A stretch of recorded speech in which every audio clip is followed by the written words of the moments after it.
ജനഗണമന പറ്റില്ല, വന്ദേമാതരം പറ്റില്ല, രാജ്യത്തെ സ്വാധീനിക്കുന്ന ഒരു കാര്യവും ഇവർക്ക് പറ്റില്ല.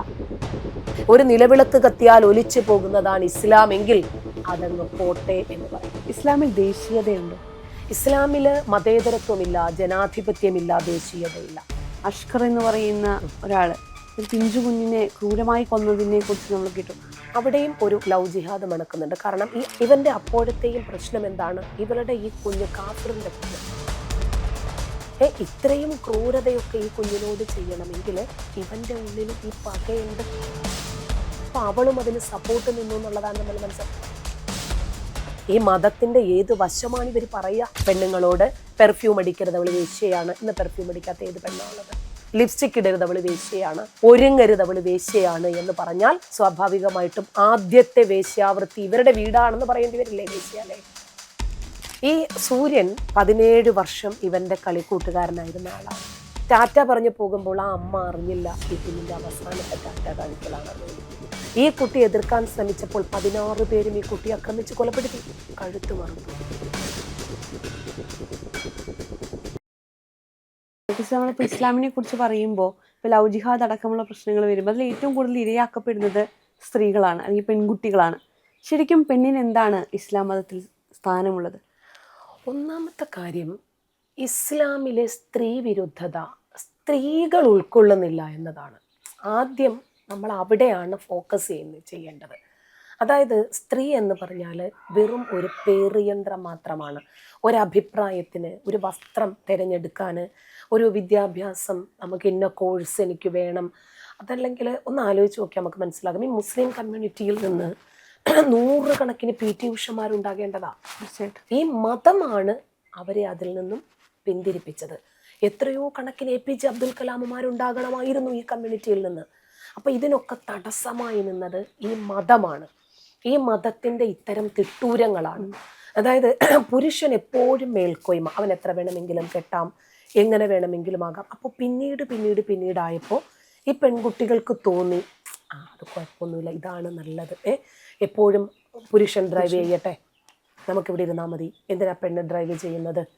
പുരുഷൻ നിയന്ത്രിക്കട്ടെ, വീട്ടിലാരെങ്കിലും വന്നാൽ പുരുഷൻ സംസാരിക്കട്ടെ. പിന്നീട് ഇവരത് അവർക്കങ്ങോട്ട് അനുവദിച്ചു കൊടുക്കുന്നതിലേക്ക് മാറി സ്ത്രീകൾ. ഇപ്പം എൻ്റെ ഉമ്മച്ചൊക്കെ ആണെങ്കിൽ വാപ്പച്ചിയുടെ പേര് മരിക്കുന്നത് വരെ പറഞ്ഞിട്ടില്ല, പേര് പറയാൻ പാടില്ല. ഷാഹുൽ ഹമീദ് എന്നാണ് വാപ്പച്ചിയുടെ പേര്, വാപ്പച്ചിയുടെ പേര് പറയില്ല. പണ്ടുള്ള സ്ത്രീകൾ അങ്ങനെയാണ്, ഭർത്താക്കന്മാരുടെ പേര് പറയില്ല. അതിൽ നിന്നു മാറി ഇന്ന് എൻ്റെ മോള് ഇക്കായ അബ്ദുൽ ഗഫൂർ എന്ന് വിളിക്കും, ഹേയ് ബ്രോ എന്ന് വിളിക്കും.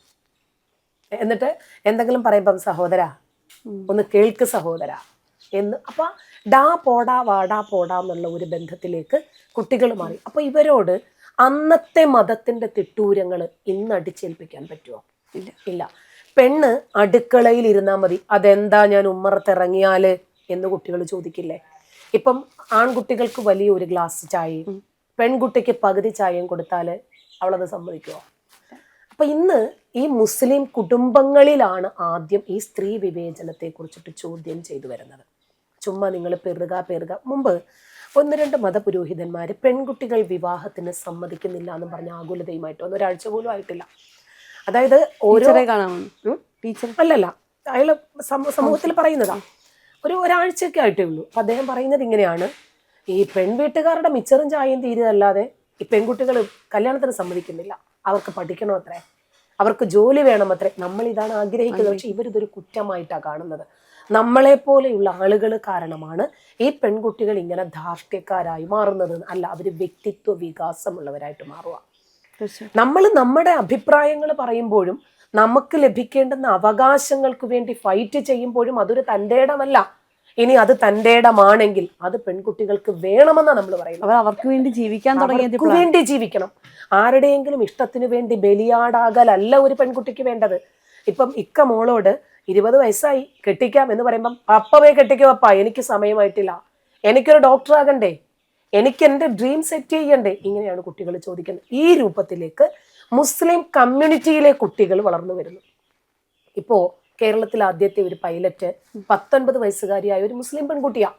അത് മലപ്പുറത്ത് നിന്നാണ്. അവിടെ നിന്നാണ് മാറ്റം തുടങ്ങുന്നത്. അതായത് 2014 ഒരു പെൺകുട്ടി സ്കൂട്ടർ ഓടിച്ചു എന്ന് പറഞ്ഞതിൻ്റെ പേരിൽ തൊട്ടടുത്ത അയൽവാസിയായ മുഹമ്മദ് യൂസഫാണ് ഈ കൊച്ചിന്റെ കാല് തല്ലി ഒടിച്ചത്. അവിടെ നിന്ന് 2019 ഒരു പൈലറ്റ് ഉയർന്നു വരുക. ഇതല്ലേ നമുക്ക് വേണ്ടത്? അപ്പൊ ഈ രൂപത്തില് സ്ത്രീകളെ ഇന്ന് ഇവർക്ക് മതത്തിന്റെ പേരിൽ കൂച്ചുവിലങ്ങിടാൻ പറ്റില്ല, മതത്തിന്റെ പേരിൽ തളച്ചിടാൻ പറ്റില്ല. സ്ത്രീകൾക്ക് മതം സ്വാതന്ത്ര്യം നൽകുന്നില്ലെങ്കിൽ ആ മതം വലിച്ചെറിഞ്ഞിട്ട് സ്വതന്ത്രരാകാൻ ഇന്ന് പെൺകുട്ടികൾ സജ്ജരാണ്. ഇപ്പൊ സോഷ്യൽ മീഡിയ ഉപയോഗിക്കരുത്, ഫോട്ടോ എടുക്കരുത്, വീഡിയോ പിടിക്കരുത്, പോടാന്നല്ലേ പറയുള്ളൂ കുട്ടികൾ.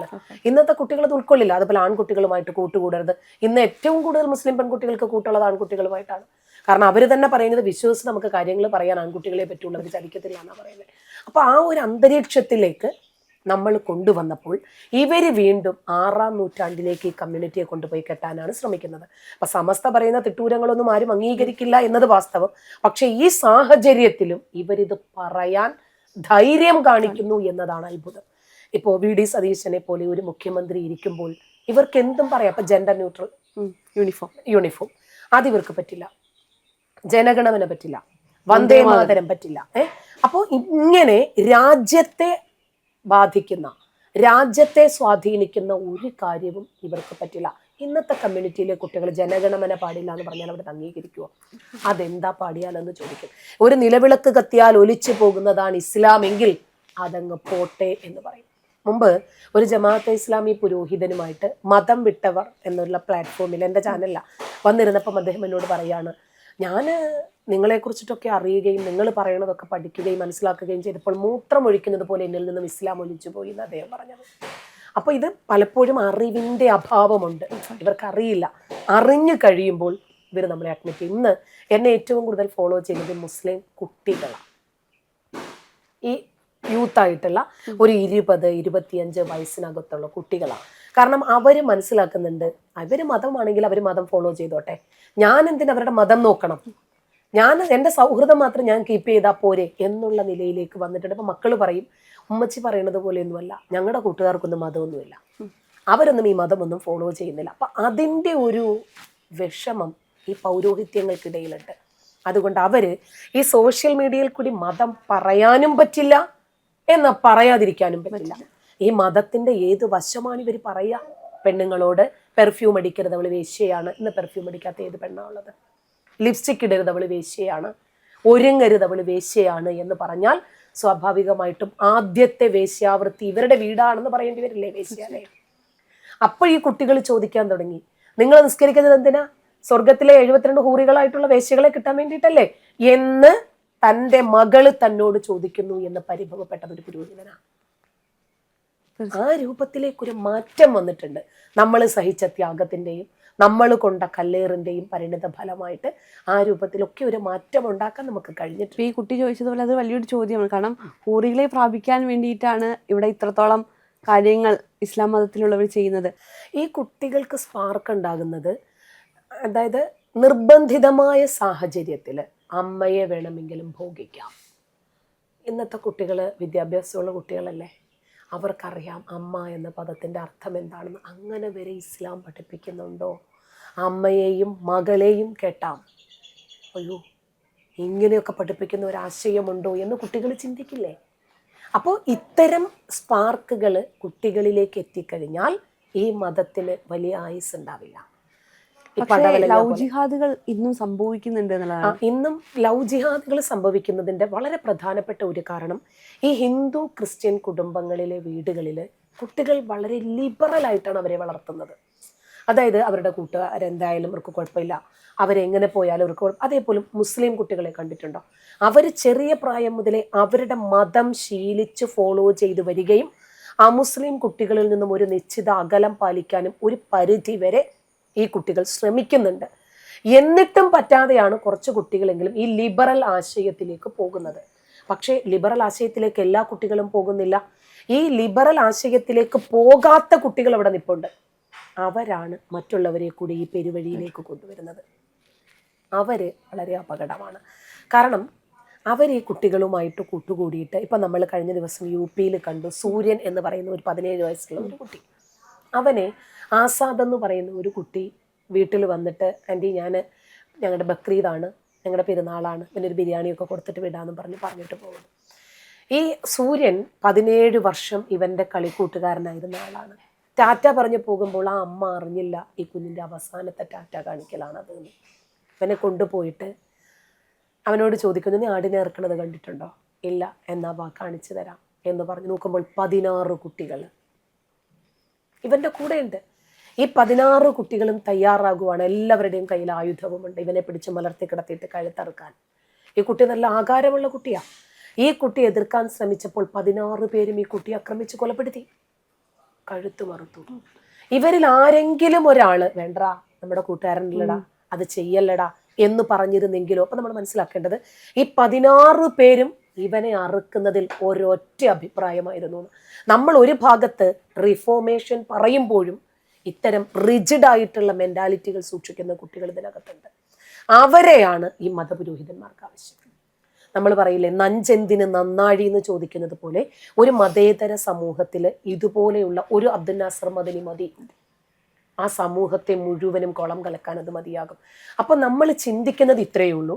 ഇങ്ങനെ ഈ ലവ് ജിഹാദിനകത്തൊക്കെ അകപ്പെട്ടു പോകുന്ന, നമ്മളിപ്പോൾ കണ്ടു TCS പോലെയുള്ള അത്തരം ഒരു ടെക്നോളജി വികസിപ്പിച്ചെടുത്ത ആ ടെക്നിക്കൽ മേഖലകളിൽ പോലും ഇതുപോലെയുള്ള ലവ് ജിഹാദുകൾ നടക്കുന്നുണ്ടെങ്കിൽ ശരിക്ക് ഒരു മാറ്റം തുടങ്ങേണ്ടത് ഹിന്ദു ക്രിസ്ത്യൻ കുടുംബങ്ങളിലെ കുട്ടികളിൽ നിന്നാണ്. അവരോട് നിങ്ങൾ കൂട്ടുകൂടിക്കോ, ആരുമായിട്ട് വേണമെങ്കിലും, മതം പറഞ്ഞു തുടങ്ങുമ്പോൾ അവിടെ ബ്രേക്ക് ഇടാൻ നിങ്ങൾക്ക് സാധിക്കണം. നിങ്ങൾ പറയേണ്ടത് മതത്തെക്കുറിച്ചിട്ടല്ല. ലോകത്തിൻ്റെ ഒരുപാട് ടെക്നോളജികളുണ്ട്, നമ്മൾ കാണാൻ പറ്റുന്ന ഒരുപാട് കാര്യങ്ങളുണ്ട്, കാണാൻ പാടില്ലാത്ത കാര്യങ്ങളുണ്ട്. അതിനെക്കുറിച്ചിട്ടൊക്കെ ഒരു അവയർനെസ് ആണ് നിങ്ങൾ ഇന്ന് സംസാരിക്കണം. അല്ലെങ്കിൽ നിങ്ങളുടെ സ്വപ്നങ്ങൾ, നിങ്ങളുടെ ഭാവി, നിങ്ങളുടെ കലാലയം, പുസ്തകങ്ങൾ, അതിനെക്കുറിച്ചൊക്കെ സംസാരിക്കേണ്ടതിന് പകരം നിങ്ങൾ അവിടെ മതമല്ല സംസാരിക്കേണ്ടത്. നിങ്ങളുടെ സുഹൃത്ത് എപ്പോൾ നിങ്ങളുടെ മതത്തെക്കുറിച്ചോ അവരുടെ മതത്തെക്കുറിച്ചോ സംസാരിച്ചു തുടങ്ങുന്നോ അപ്പോൾ ആ റിലേഷൻഷിപ്പ് ചോദ്യം ചെയ്ത് തുടങ്ങണം എന്ന ഒരാശയം നമ്മുടെ വീടുകളിൽ നിന്നും ഈ കുട്ടികൾക്ക് കൊടുക്കണം. ഞാനും ഈ രൂപത്തിലുള്ള ഒരു അവയർനെസ് ആണ് അവർക്ക് കൊടുക്കാറുള്ളത്. നിങ്ങൾ മതത്തെക്കുറിച്ചല്ല സംസാരിക്കേണ്ടത്. എൻ്റെ മതം എന്തോ വലിയ ചക്കരയാണ്, നിന്റെ മതം ഇങ്ങനെയാണോ, ഗണപതിക്ക് എന്താ ഇങ്ങനെ മനുഷ്യന്റെ തല വന്നത്, അല്ല ആനയുടെ തല എന്താ വന്നത്, മനുഷ്യന്റെ രൂപം എന്താ, ഇങ്ങനെ ചോദിച്ചു തുടങ്ങുമ്പോൾ ആ റിലേഷൻ എന്തോ പ്രശ്നമുണ്ടെന്ന് നിങ്ങൾ മനസ്സിലാക്കുക. നിങ്ങൾ ഇതല്ല സംസാരിക്കേണ്ടത്. അങ്ങനെയൊക്കെ പറഞ്ഞിട്ട് തന്നെയാണ് ഈ കുട്ടികളെ ബോധവൽക്കരണത്തിലേക്ക് കൊണ്ടുവരാൻ ശ്രമിക്കുന്നത്. അപ്പം നമ്മുടെയൊക്കെ ബോധവൽക്കരണം വലിയ ഒരളവ് വരെ എഫക്റ്റഡ് ആണ്. ഇപ്പം ആരിഫ് ഹുസൈൻ്റെ ചാനലിൽ ഒരു പെൺകുട്ടി വന്നിട്ട് പർദ്ദയ്ക്ക് അകത്താണോ പുറത്താണോ എന്നറിയാത്ത ഒരവസ്ഥ. ഇതിനു മുമ്പ് കൊട്ടാരക്കരയിലുള്ള ഒരു പെൺകുട്ടി, ഈ കൊച്ചും അമ്മയും കൂടി എൻ്റെ ചാനലിൽ വന്നിട്ടുണ്ടായിരുന്നു. ഏതാണ്ട് ഒരു 10-15 ലക്ഷം ആളുകൾ കണ്ടൊരു ചാനലാണ്, വീഡിയോയാണ്. അപ്പോൾ ഈ കൊച്ച് ജാമിദ ടീച്ചറോട് സംസാരിക്കണമെന്ന് പറഞ്ഞു. അങ്ങനെ എൻ്റെ നമ്പർ എടുത്തു, എന്നെ വിളിച്ചു. എന്താ മോളെ? ടീച്ചറെ, എനിക്ക് 1-2 കാര്യങ്ങൾ നിങ്ങളോട് സംസാരിക്കാനുണ്ട്. ശരി മോളെ, ഇതാണ് വിഷയം എന്ന് പറഞ്ഞപ്പോൾ ഞാൻ പറഞ്ഞു, മോളൊരു കാര്യം ചെയ്യും, ഇന്ന് 7 മണി മുതൽ 9 മണി വരെ ഞാൻ ലൈവിലുണ്ടാകും, മോൾ എന്നെ ഫോണിൽ വിളിച്ചോ, എന്നിട്ട് സംസാരിച്ചോ എന്ന് പറഞ്ഞു. അങ്ങനെ എൻ്റെ വാട്സപ്പ് കോളിൽ വിളിച്ചു. ഞെട്ടിക്കുന്ന കാര്യങ്ങളാണ് ഈ കൊച്ചു പറഞ്ഞത്. വെറും +1 പഠിക്കുന്ന കുട്ടിയാണ്. ഈ കുട്ടിയെ, എന്താ ചെറുക്കൻ്റെ പേര്, റമീസ് അങ്ങനെ എങ്ങാണ്ടാണെന്ന് തോന്നുന്നു ചെറുക്കൻ്റെ പേര്. ഈ ചെറുക്കൻ ഈ കൊച്ചിനെ വിടാതെ പിന്തുടരുക. ഏതോ ഒരു സമയത്ത് ഇവർ തമ്മിൽ അഫെയറായി.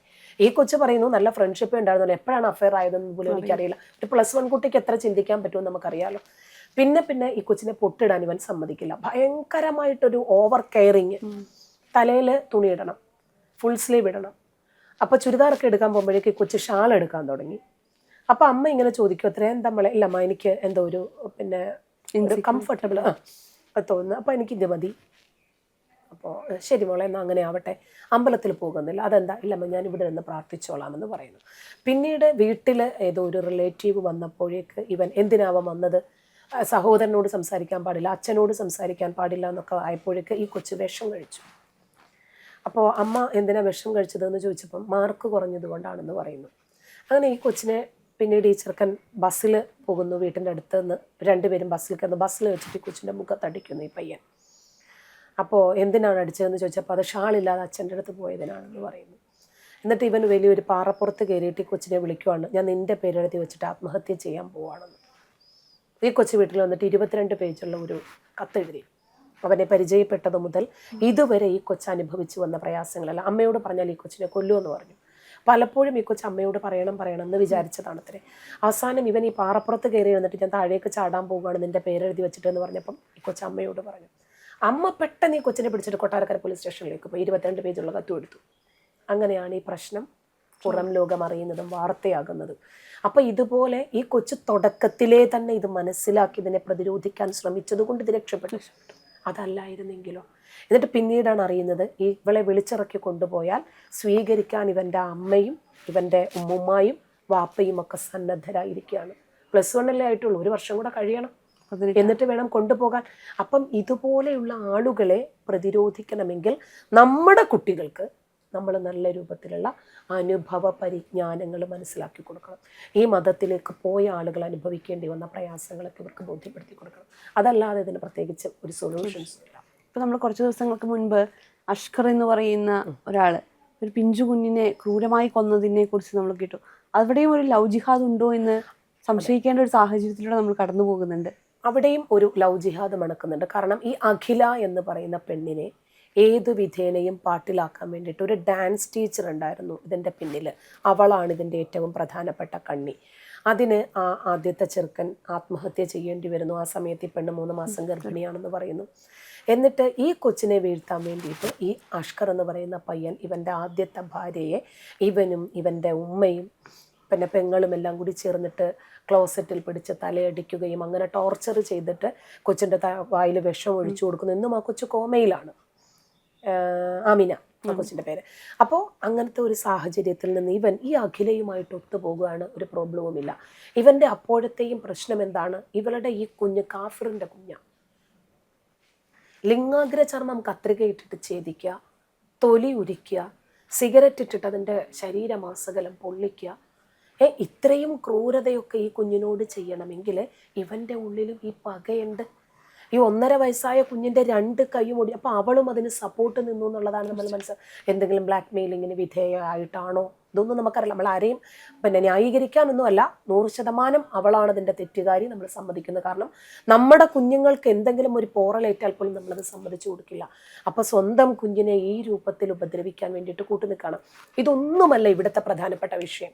ഈ 1.5 വയസ്സുകാരനെ കൊന്ന അഷ്കർ ആദ്യം ഇവനൊരു കൊല നടത്തുന്നു, ഈ അഖിലയുടെ ഭർത്താവിനെ. അത് കഴിഞ്ഞിട്ട് ഇവനൊരു പ്രപ്പോസ് ചെയ്തിട്ട് ഒരു ഡാൻസ് സ്കൂളിലെ ഒരു പെൺകുട്ടി, ആ പെൺകുട്ടി ഈ പ്രപ്പോസൽ നിഷേധിച്ചപ്പോൾ അതിനെയും ഇവൻ കൊന്നു. 2 കൊലയായി.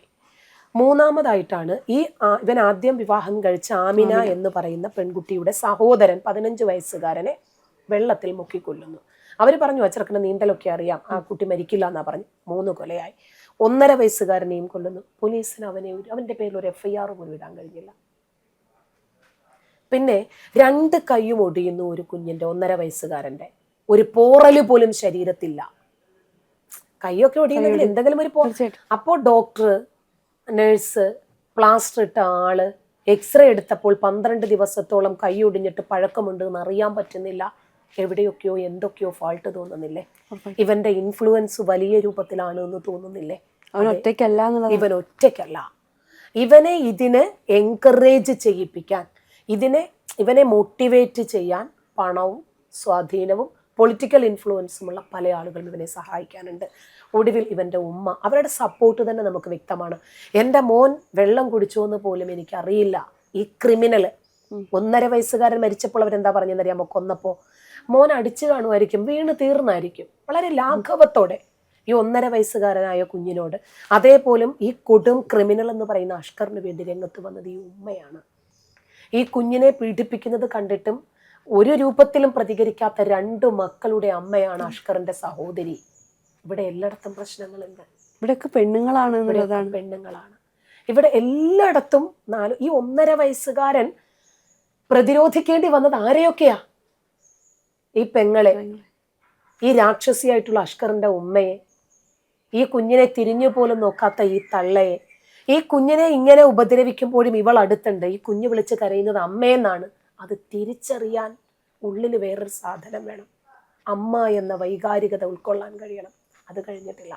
അപ്പോൾ ഈ അഷ്കർ എന്ന് പറയുന്ന ആൾ ഈ രൂപത്തിൽ ഫോം ചെയ്യാൻ കാരണം ആ വീടിൻ്റെ പശ്ചാത്തലമാണ്. അമ്മ, അവൻ്റെ ഉള്ളിലുള്ള മതം, അവൻ്റെ പെങ്ങള്, ഇതെല്ലാം ചെയ്തിട്ട് അവന് യാതൊരു കൂസലുമില്ലല്ലോ. ഈ 1.5 വയസ്സുകാരൻ മരണപ്പെട്ട് കഴിഞ്ഞിട്ട് ഈ കുഞ്ഞിനെ ഇരുത്തി ഈ ആമിനയുടെ ഏതോ ഒരു സുഹൃത്ത്, അവരുടെ ഏതോ ഒരു ബന്ധു വരുന്നുണ്ട്. അപ്പോൾ അയാൾ പറയുന്നുണ്ട്, നിയാസ് ഒന്നും മറ്റുമാണ് അയാളുടെ പേര്. അപ്പം അയാൾ വന്ന സമയത്ത് കുഞ്ഞ് മരിച്ചിരിക്കുന്നു, ഇവൻ ചോറ് വാരി വാരി കൊടുക്കുവാണ്. അതായത് ഇയാളെ ബോധ്യപ്പെടുത്തണം, ചോറ് കൊടുത്തപ്പോൾ അകത്ത് കയറിയിട്ടാണ് ഈ കുഞ്ഞു മരിച്ചത്, നെറുന്തലയിൽ കയറി കുഞ്ഞു ചുമച്ചു മരിച്ചു എന്ന് പറഞ്ഞു. കുഞ്ഞു മരിച്ച് എത്രയോ മണിക്കൂർ കഴിഞ്ഞിട്ടാണ് ഇവർ ആശുപത്രിയിൽ എത്തിക്കുന്നത്. കാരണം കുഞ്ഞു മരിക്കണം എന്നത് ഇവരുടെ നിർബന്ധമായിരുന്നു. അപ്പൊ ഇതിലൊക്കെ ഇവരുടെ ഇൻഫ്ലുവൻസ് ഉണ്ട് എന്നുള്ളതാണ്.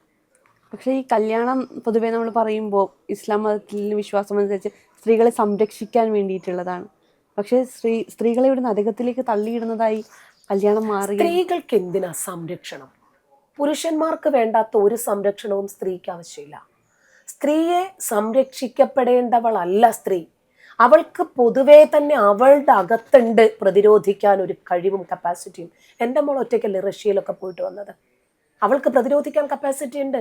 അപ്പം അങ്ങനെ വളർത്തിയെടുക്കേണ്ടതിന് പകരം പെണ്ണെപ്പോഴും അടിമയാണ്. അയ്യോ ഭർത്താവില്ലെങ്കിൽ തെറ്റിപ്പോകും, സഹോദരനില്ലെങ്കിൽ അവൾ ആക്രമിക്കപ്പെട്ടു പോകും. ഈ ഒരു ടെൻഡൻസി മാറണം. അപ്പോൾ മാത്രമേ വിവാഹം കഴിക്കുമ്പോൾ ഇതെൻ്റെ പങ്കാളിയാണ്, ഇതെൻ്റെ നല്ല പാതിയാണ് എന്ന് മനസ്സിലാക്കാൻ പറ്റുള്ളൂ. ആ ഒരു കൾച്ചർ മുസ്ലിം കമ്മ്യൂണിറ്റിയിൽ എന്തോ നിർഭാഗ്യമെന്ന് പറയട്ടെ ഇല്ല. അതായത് പുരുഷൻ ഇപ്പം ഭാര്യയ്ക്ക് ജോലി ഉണ്ടെങ്കിൽ പോലും ആ ശമ്പളം വാങ്ങിച്ചുകൊണ്ട് വന്ന് ഭർത്താവിനെ ഏൽപ്പിക്കണം, അയാളുടെ കയ്യിൽ നിന്ന് പിന്നീട് വാങ്ങിയാണ് എടുക്കുന്നത്. പക്ഷെ എൻ്റെ ഒന്നും വീട്ടിൽ ഈ പശ്ചാത്തലമല്ല. എൻ്റെ സഹോദരങ്ങളുടെയൊക്കെ വീട്ടിൽ ഇതാണ് പശ്ചാത്തലം. എൻ്റെ സിസ്റ്റേഴ്സൊക്കെ ജോലിക്കാരാ, ഇവർ ശമ്പളം വാങ്ങിയിട്ട് ഭർത്താവിൻ്റെ കയ്യിൽ കൊണ്ട് കൊടുക്കും. അയാളുടെ കയ്യിൽ നിന്നാണ് പിന്നീട് തെണ്ടി പിച്ച എടുക്കുന്നത്, പോലെ പൈസ വാങ്ങുന്നത്. വീട്ടിലെ കാര്യങ്ങളൊക്കെ ഈ ഭർത്താവിനേക്കാൾ ശമ്പളമുള്ള ആളാ ഭാര്യ. എന്നാലും അയാൾ അടിച്ചാൽ കൊണ്ടോണം. ഇപ്പോൾ ഞാൻ മതം വിട്ടതിൻ്റെ പേരിൽ ഒരുപാട് അടി കൊണ്ട ആളാണ് എൻ്റെ സിസ്റ്റർ. ഭർത്താവിൻ്റെ വീട്ടുകാർ ഒരുപാട് ബുദ്ധിമുട്ടുകൾ അനുഭവിച്ചിട്ടുണ്ട്. പലപ്പോഴും എൻ്റെ മറ്റേ ബ്രദർ എന്നോട് വിളിച്ച് പറഞ്ഞിട്ട് കരയുമായിരുന്നു, എൻ്റെ സിസ്റ്ററിനെ ഇങ്ങനെ ഉപദ്രവിക്കുന്നുണ്ടെന്ന്. എന്തുകൊണ്ടാണ്? ഇവർ അടിമയാക്കാൻ നിന്നു കൊടുത്തത് കൊണ്ടല്ലേ, ഇവർ ഭരിക്കപ്പെടാൻ നിന്നു കൊടുത്തത് കൊണ്ടല്ലേ. ഇപ്പം എൻ്റെ വീട് ഞങ്ങൾ എല്ലാവരും കൂടി എല്ലാ കാര്യങ്ങളും ചെയ്യുന്നത്. എൻ്റെ മക്കൾ തുണി കഴുകാറുണ്ട്, ഇക്ക പാത്രം കഴുകാറുണ്ട്, ഞങ്ങൾ അടിച്ചു വാരി തുടക്കും. ഞങ്ങൾ എല്ലാവരും കൂടി ഒരുമിച്ചാണ് പോകുന്നത്. ഒരാൾ മാത്രം, സ്ത്രീകൾ മാത്രം ഇത് ചെയ്യണമെന്ന് എന്താ ഇത്ര നിർബന്ധം? പുറത്ത് പോകണമെങ്കിൽ നമുക്ക് പോകാം. എനിക്ക് പിന്നെ ഈ സുരക്ഷാ പ്രശ്നങ്ങളുള്ളത് കൊണ്ടാണ്.